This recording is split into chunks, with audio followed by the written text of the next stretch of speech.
ያርሲ ካላሸነፈ ለህይወቴ ተበለሻሽቷል። ምስቅልቅሉ ነው የሚወጣው። ወጣቱ የት ነው ያለው?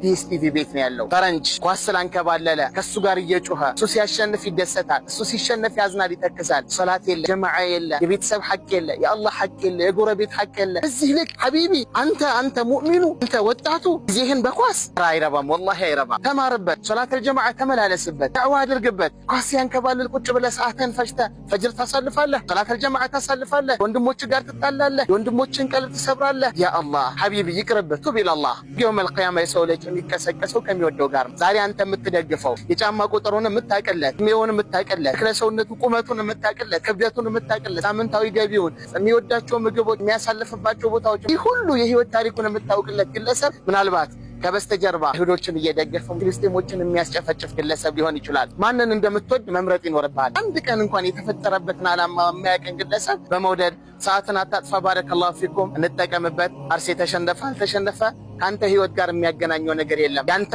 ትልቁ ዓላማ ለቀብር የምን ይዣለሁኝ የሚለው ላይ ተጨነቅ። ሰላም አለይኩም ወራህመቱላሂ ወበረካቱ።